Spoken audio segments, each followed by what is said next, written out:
The self from the perspective from the various philosopher. In philosophy, we have medieval philosophy, followed by modern philosophy. We, the group 2, we're going to present to you the modern philosopher. And there are 7 philosophers. We have various scientific discoveries that were occurring at the time, especially in mathematics, with like of Descartes, his Cartesian plane, which is yung y-axis and x-axis. The life of Locke, who suggested that all persons are endued with liberty and property. And then David Hume, commonly known for his philosophical skepticism. He also made many important contributions. And the like of Kant, his moral philosophy is a philosophy of freedom. Shortland, who believed that beliefs are not ontologically real.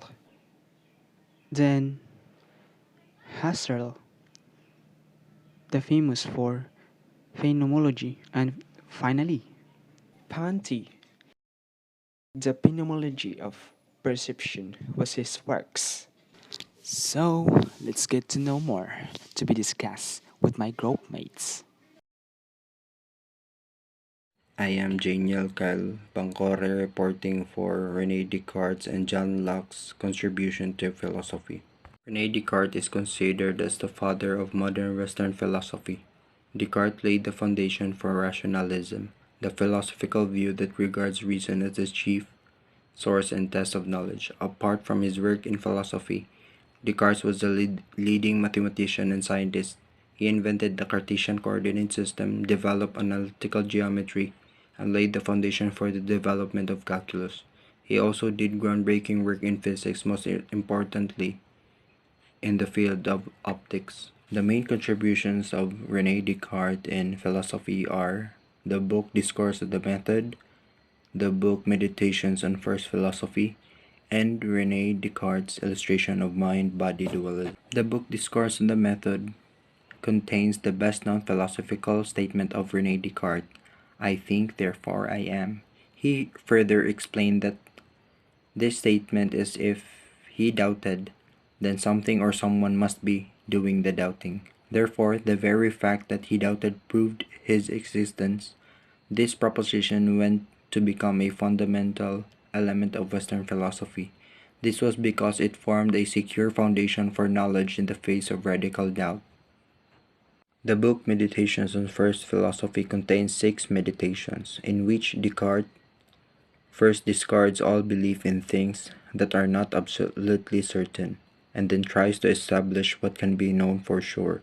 Methodic doubt or Cartesian doubt is a systematic process of being skeptical about the truth of one's belief.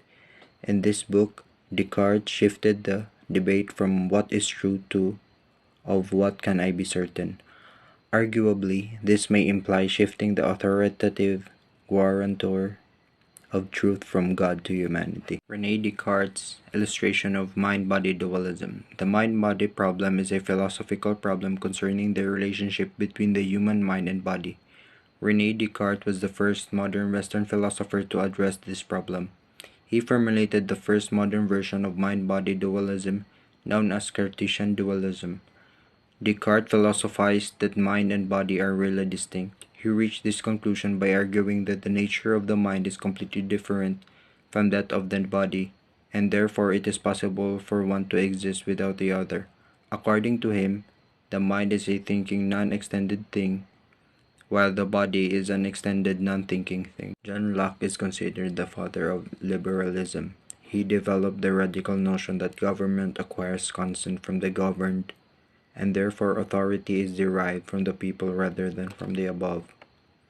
He founded the modern theory of liberalism and made an exceptional contribution to modern philosophical empiricism. He was also influential in the areas of theology, religious tolerance, and educational theory. John Locke's contribution to philosophy are the book An Essay Concerning Human Understanding, two treatises of government, some thoughts concerning education. An essay concerning human understanding. In the book, Locke examines the human mind with respect to its contents and operations to uncover the basis of human knowledge and understanding. The essay is divided into 4 books. Book 1 rules out the notion of innatism, that the human mind is born with ideas and knowledge. Book 2 argues that all of our ideas, including that of God, come from experience. Book 3 is concerned with language and the role it plays in our theorizing. Book 4, the final part, focuses on knowledge in general and its limitations. 2 treatises of government. The first treatise is detailed a critique of a work called Patriarcha by Robert Filmer. In it, Locke attacks the theory of patriarchalism, which emphasized the absolute right of the king as the parental head of state. He undermines the scriptural support that Filmer has offered to support his theory, and he argues that Filmer's thesis can lead only to slavery. The second treatise has a number of themes which include the nature of government, conquest and slavery, property, and right of revolution. Some thoughts concerning education. In the book, Locke believed that the human mind at birth was a blank state. He stressed that it was important for a child to make the right associations. He wrote that the little and almost insensible impressions on our tender infancies have very important and lasting consequences. The book also explains how to educate the mind using 3 distinct methods: the development of a healthy body, the formation of virtuous character, and the choice of an appropriate academic curriculum. Good day everyone, I am Mikara Ishii Sanchez and I am about to report the contribution of this following philosopher in modern philosophy. So first, David Hume. Hume was an empiricist, meaning he believed causes and effects are discoverable not by reason but by experience. So, these are David Hume's philosophical works. First, A Treatise of Human Nature. The treatise was Hume's attempt to formulate a full-fledged philosophical system. It is divided into 3 books. Book 1, Of the Understanding. Book 1 discusses in order the origin of ideas, the ideas of space and time, knowledge and probability, including the nature of causality, and skeptical applications of those theories. Book 2, Of the Passions. Book 2 describes an elaborate psychological machinery to explain the affective or emotional in order and assign a subordinate role to the reason in this mechanism.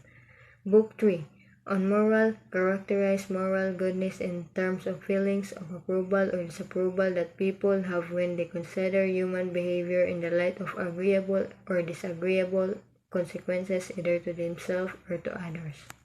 Second, An Inquiry Concerning Human Understanding is an attempt to define the principles of human knowledge. It poses in logical form significant questions about the nature of reasoning in regard to the matter of fact and experience, and it answers them by recourse to the principle of association.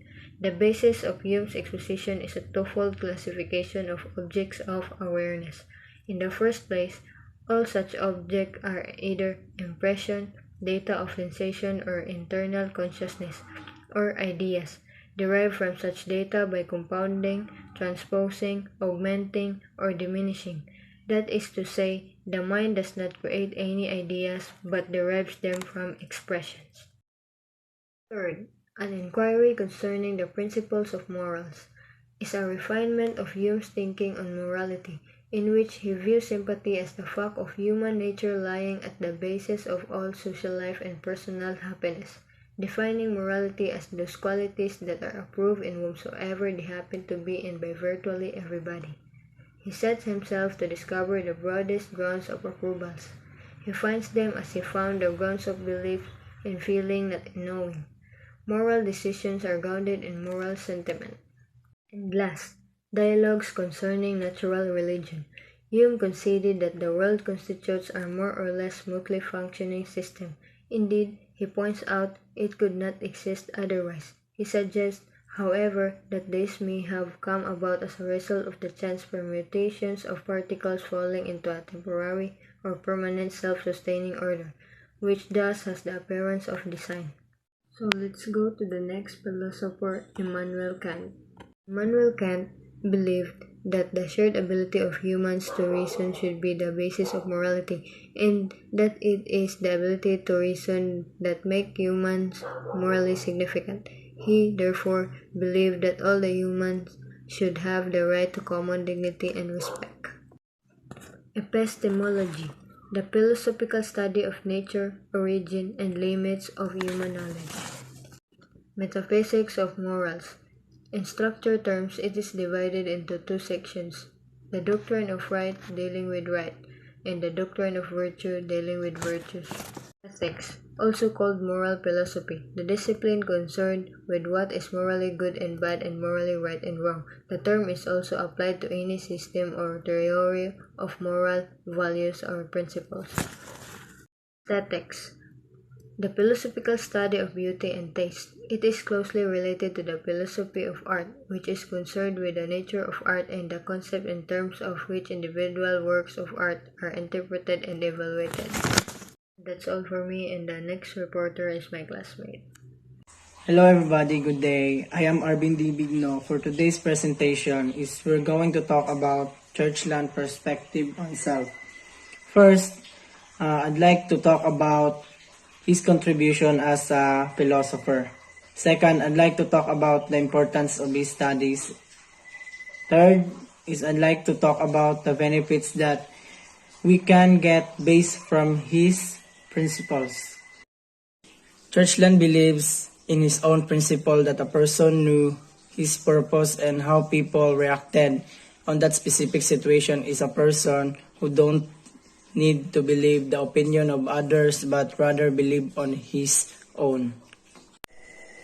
Churchland is famous for championing the thesis that our everyday common sense folk psychology, which seeks to explain human behavior in terms of beliefs and desires agents, is actually deeply flawed theory that must be eliminated in favor of mature cognitive neuroscience. So in the philosophy of mind, dualism is the theory that the mental and the physical are in some sense radically different kinds of things, because common sense tell us that there are physical bodies, and because there is intellectual pressure towards producing a unified view of the world. So here's a question. Why do people say read my mind instead of read my brain? Along the same lines, why is it brain surgery instead of mind surgery? Interestingly, we can find an answer in today's lesson as we explore the works of Paul Churchland, specifically his theories on self and the brain. Since Churchland is a modern-day philosopher who studies the brain, let's first take a look at some older philosophical theories on the subject. For much of history, many Western philosophers have held the theory of dualism. When it comes to discussing human life, dualism is the idea that the mind and the body are separate. In other words, we all have a physical brain, but we also have a separate mind. Adding to this distinction, dualists have historically asserted the mind is the seat of our consciousness. On the contrary, the brain is really just an organ similar to the heart or lungs.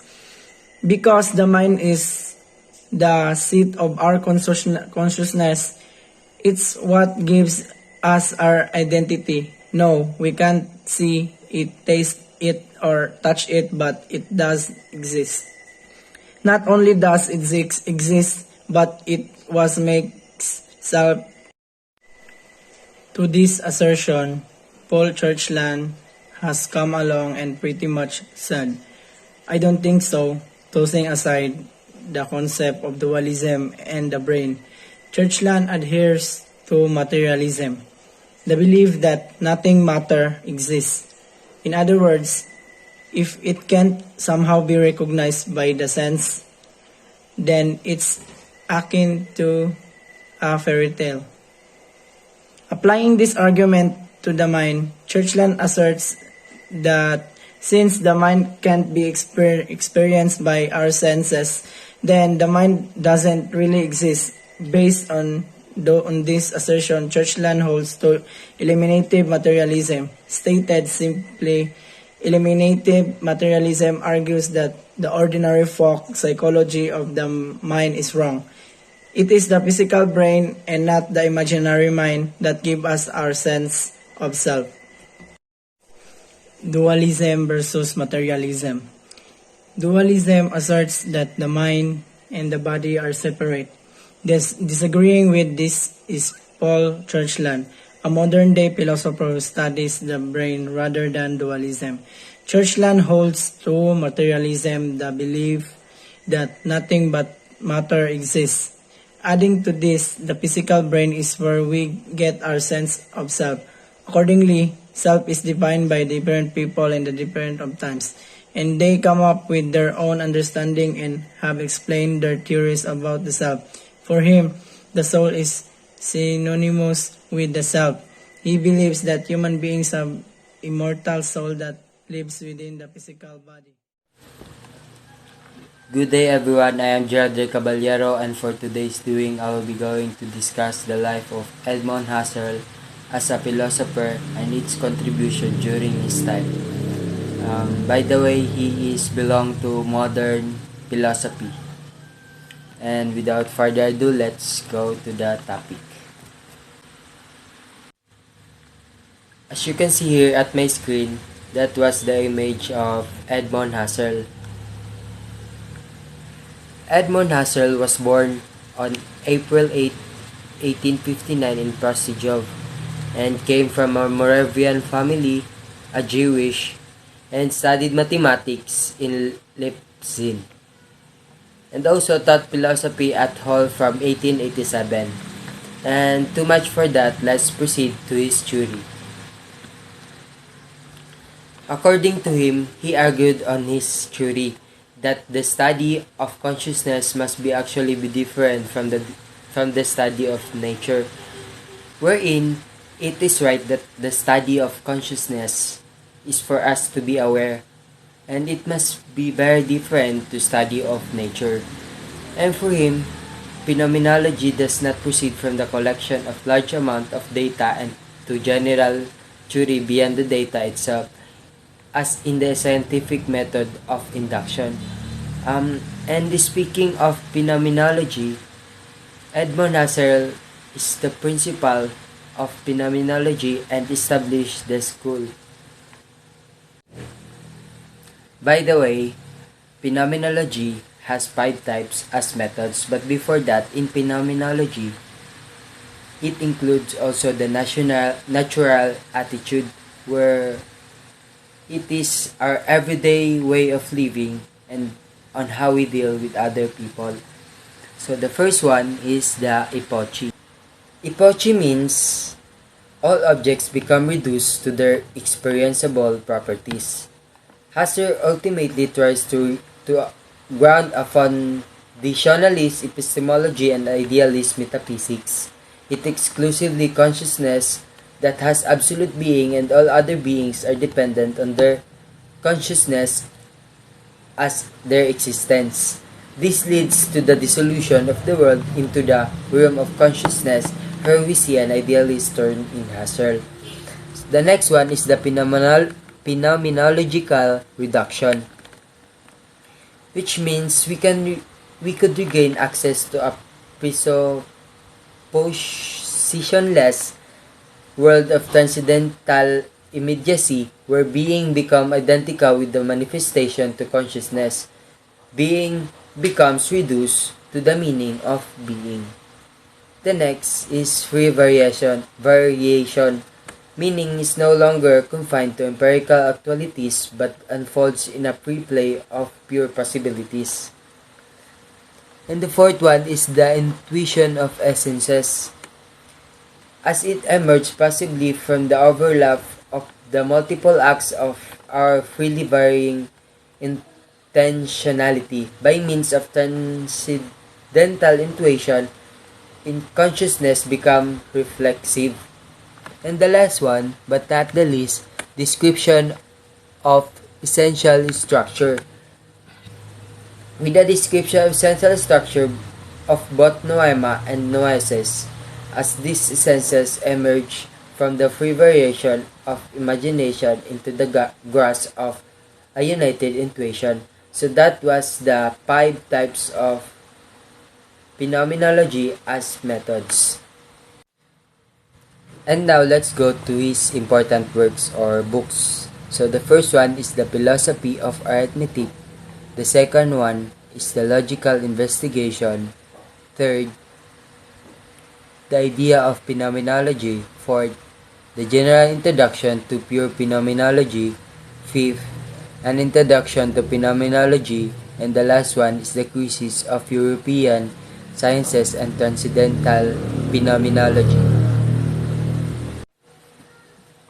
In his work about the Philosophy of Arithmetic, it is an 1891 book about the philosophy of mathematics by the philosopher Edmund Husserl. Husserl's first published book, it is synthesis of his studies in mathematics under Karl Weierstrass, with his studies in philosophy and psychology under Franz Brentano, to whom it is dedicated, and Carl Stamp. And about the logical investigation, it is his most famous work. It has a decisive impact on the 20th century philosophy, and it is one of few works to have influenced both continental and analytical philosophy. This is the first time both volumes have been available in paperback. And about the idea of phenomenology, it is the study of experience and how we experience. It studies structure of conscious experience as experience from a subjective or first person of view, along with its intentionality. It then leads to analysis of condition of the possibility. So the fourth one is General Introduction to Pure Phenomenology. Husserl argued that phenomenology was the study of the very nature of what is to think, the science of the essence of consciousness itself. Husserl's arguments ignited a heated debate regarding the nature of consciousness and experience that has endured throughout the 20th and continues in the present day. And about to an introduction to phenomenology, this comprehensive studies of Husserl phenomenology concentrates on Husserl emphasis on the theory of knowledge. And the last one is the crisis of European sciences and transcendental phenomenology. In the crisis of European synthesis and transcendental phenomenology, Husserl argued that the only way to respond to the scientific crisis of which he speaks is with phenomenological reflection on his history, method, and task of philosophy. And that's all. That's for his work. And before I end the presentation, Husserl has a mission, and it is to transform philosophy into a rigorous science. That's all. Thank you. Good day, everyone. I am Jimmer Etumalon, and I am going to tackle about the life of Merleau-Ponty. So, let's start. Merleau-Ponty, or his full name, Maurice Jean-Jacques Merleau-Ponty, was born on May 14, 1908 in Rochefort, and then later died on May 4, 1961 in Paris, France. Merleau-Ponty was a French phenomenological philosopher, strongly influenced by Edmund Husserl and Martin Heidegger. The constitution of meaning in human experience was his main interest, and he wrote on perception, art, politics, religion, psychology, psychoanalysis, language, nature, and history. Merleau-Ponty's most important works of technical philosophy were the La structure des comportements, or The Structure of Behavior, which was published in 1942, and also the Phenomenologie de la Perception, or The Phenomenology of Perception, which was published in 1945. Though greatly influenced by the work of Edmund Husserl, Merleau-Ponty rejected his theory of the knowledge of other persons, grounding his own theory in bodily behavior and in perception. He held that it is necessary to consider the organism as a whole to discover what will follow from a given set of stimuli. For him, perception was the source of knowledge and had to be studied before the conventional sciences. Sure, there's a lot of Merleau-Ponty's works, and I listed some of his famous works. Here, we have the Phenomenology of Perception. The Phenomenology of Perception is a 1945 book, and it is about the perception by the French philosopher Maurice Merleau-Ponty, in which the author expounds his thesis of the primacy of perception. The work established Merleau-Ponty as the preeminent philosopher of the body, and is considered a major statement of French existentialism. The second one is The World of Perception.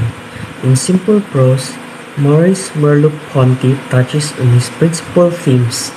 He speaks about the body and the world, the coexistence of space and things, the unfortunate optimism of science, and also the insidious stickiness of honey and the mystery of anger. These lectures explore themes central not only to Merleau-Ponty's philosophy, but phenomenology as a whole. He begins by rejecting the idea inherited from Descartes, an influential within science, that perception is unreliable and prone to distort the world around us. Then we also have the invisible, it invisible, or the invisible and the invisible. The visible and the invisible contains the unfinished manuscript and working notes on the book Maurice Merleau-Ponty was writing when he died.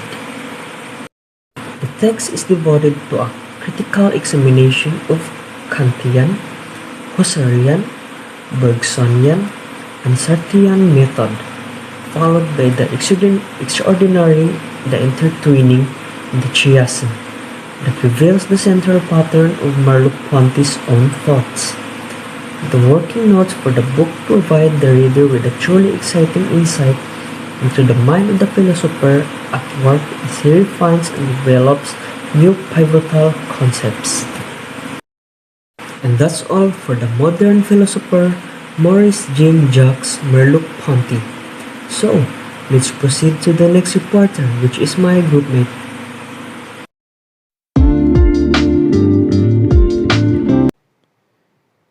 What is postmodernism? Postmodern philosophy tends to conceptualize the world as being impossible to strictly define or understand. Jacques Derrida, a French philosopher, was well known for his controversial approach to understand the world and was a major contributor to postmodernism. So, what did Derrida contribute to postmodernism? An advertisement. Derrida gave a new turn to post-modernity, and then there came post-structuralism. Structuralism, it is a literary theory. post-structuralism is a response to structuralism. Michel Foucault. Paul Michel Foucault was a French philosopher, historian of ideas, writer, political activist, and literary critic. He began to attract wide notice as one of the most original and controversial thinkers. Richard Rorty, The Intellect and the Poor. Richard Mackay Rorty was an American philosopher. He had strong interest and training in both the history and contemporary analytic.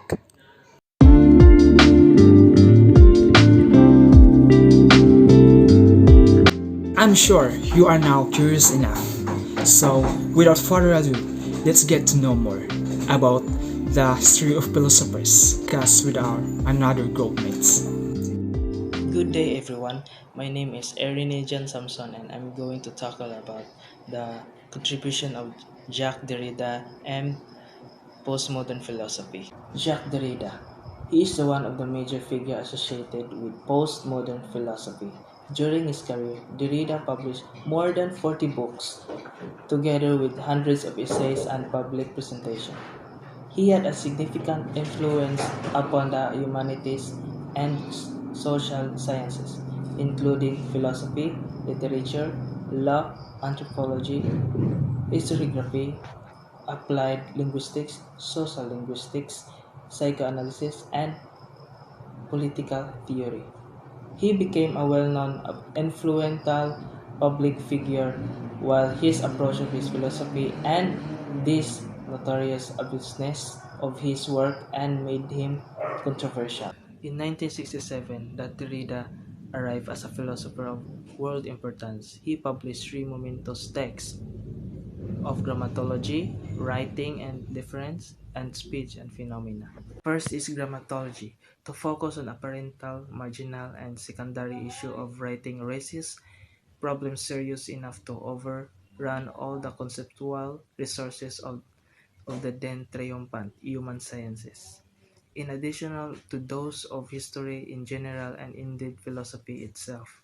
All these disciplines share prepositions that a hard look at the questions of writing radically unsettles. Second is writing and difference reveals the acknowledged program that makes thought itself possible in analyzing the contradictions inherent in this program. Derrida focused on the developed new ways of thinking, reading, and writing. New ways based on a complete, rigorous understanding of the old ways. Third is speech and phenomena.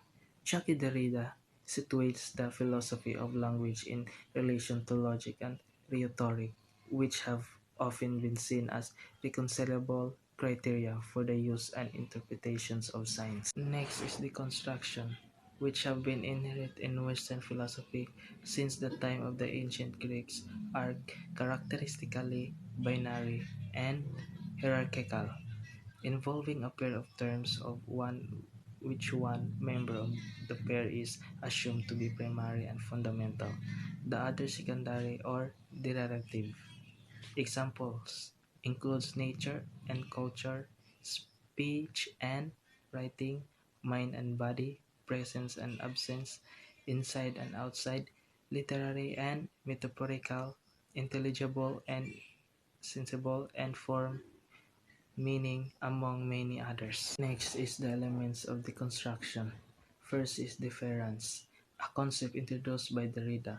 Difference is a pun on difference and differment, and that's the tribute of language, by which meaning is generated because of the word's difference from other words in a signifying system, and the same time. Meaning is inevitably and infinitely deferred or postponed, is constantly under erasure, can be glimpsed only through aporias and deadlocks in understanding. Next is dissemination. Brings out the play between surplus and lack within signification of no prospect of stabilizing or closing it. Next is destinerance. Destinerance is Spatial-temporal because, like many of Derrida's K-terms, it is a spatial figure for time. It names the fatal possibility of erring by not reaching a predefined temporal goal, in terms of wandering away from a predefined spatial goal. Next is geocatastrophe.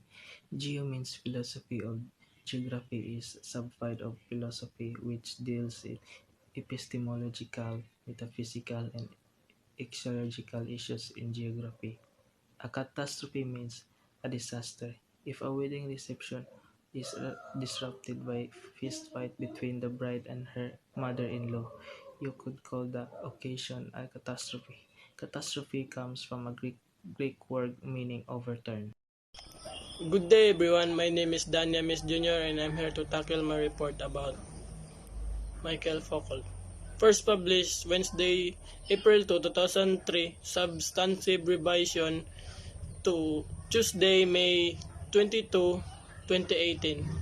Michael Foucault, in 1926 to 1984, was a French historian and philosopher associated with structuralist and post-structuralist movement.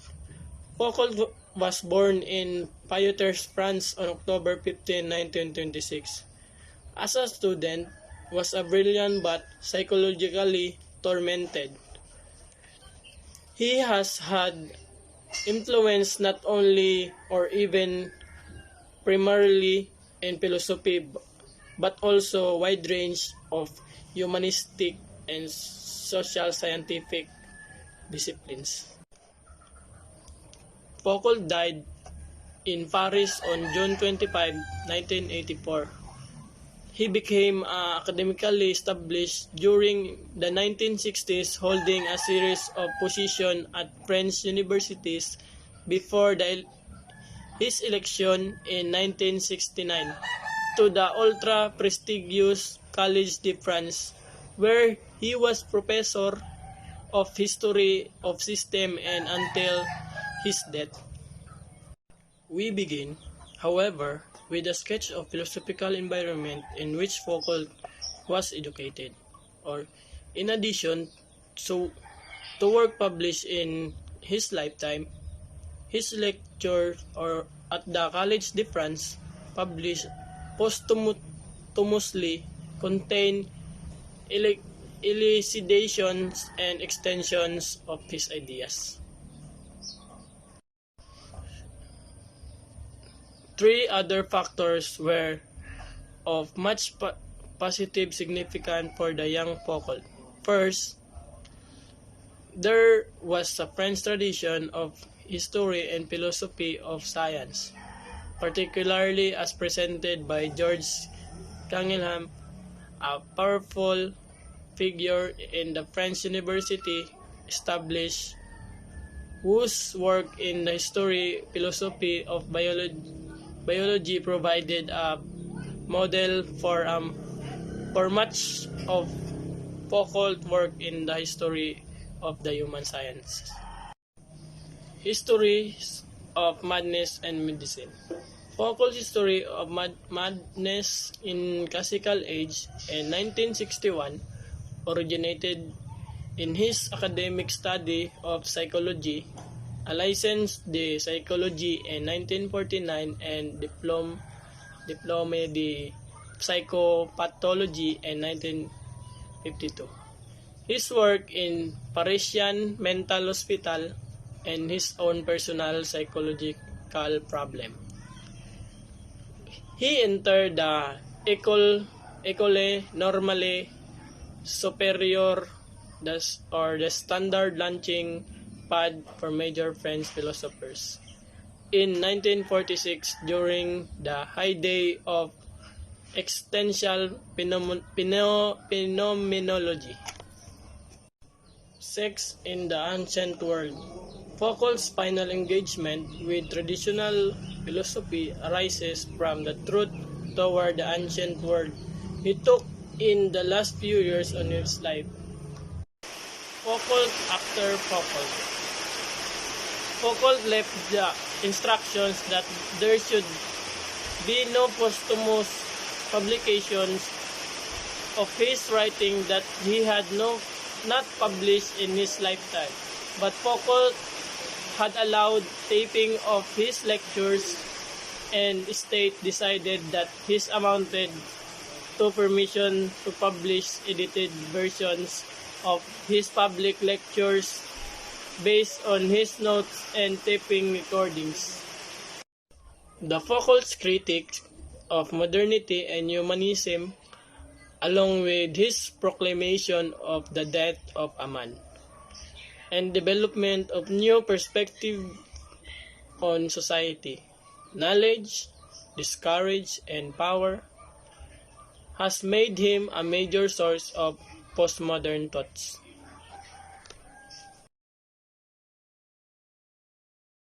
Good day, everyone. I'm Crispiljan V. Garces, and I'm going to present to you the one important American philosopher of the late 20th and early 21st century. Richard Rorty, The Intellect and the Poor. Richard Mackay Rorty was an American philosopher. He had strong interest and training in both the history and contemporary analytic. As for the educational views inspired by his philosophical views, Rorty holds that education has two distinct phases, one dealing with acculturation and the other with edification. Acculturation is the transfer of values and custom from one group to another.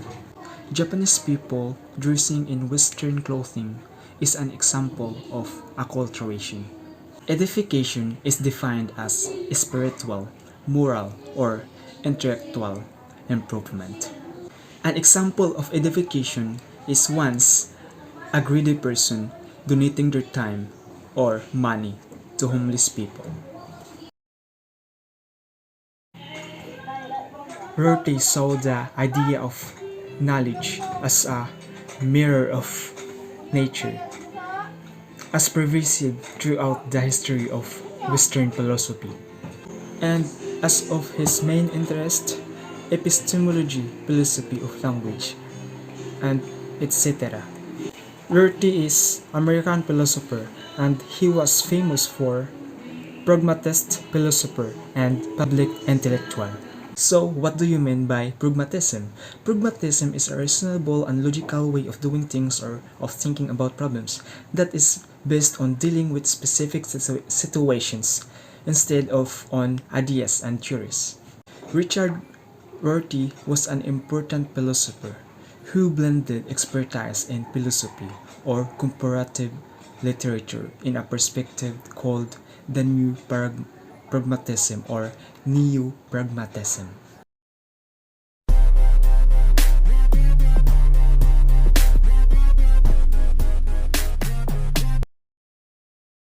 Eastern philosophy has always had a very similar goal to Western philosophy, that making us wiser, more truthful, and readier to appreciate our lives. However, the way it has gone about this has been intriguingly different. So, let's start about number 1. Life is suffering. This is a first and central noble truth of the Buddha, and it states that life is unavoidably about misery. The Buddha continually seeks to adjust our expectation so we will know what to expect. Like, sex will disappoint us, youth will disappear, money won't spare us pain. For the Buddha, the wise person should take care to grow completely at home with the ordinary life of existence. They should understand that they are living on a dunghill, so there will be no sense of having been unfairly let down or been betrayed. Number 2. Metta. Metta is a word which in the Indian language of Pali means benevolence, kindness, and tenderness. It is one of the most important ideas in Buddhism. Buddhism recommends a daily ritual meditation to foster this attitude. The meditation begins with a call to think very carefully every morning of a particular individual whom one tends to get irritated or to whom one feels aggressive or cold. Guan Yin is a saintly female figure in East Asian Buddhism, strongly associated with mercy, compassion, and kindness. She occupies a similar role within Buddhism as the Virgin Mary within Catholicism. There are shrines and temples. Guanyin doesn't judge. She understands you are tired, that you have been betrayed, that things aren't easy, that you are fed up.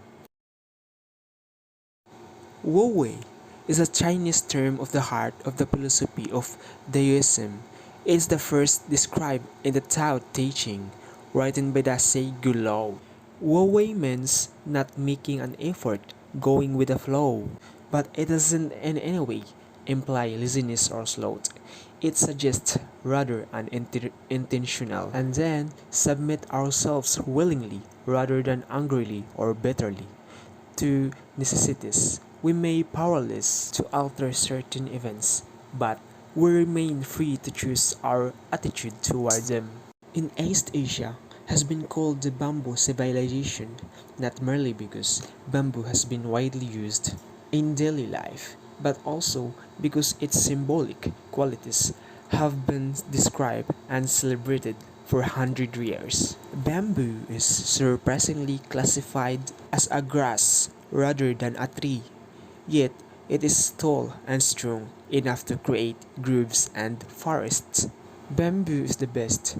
It is stretchable, or it is strong against the winds. They were a one-man painted 800 pictures of bamboo forest and saw in them a perfect model of how a wise person might behave.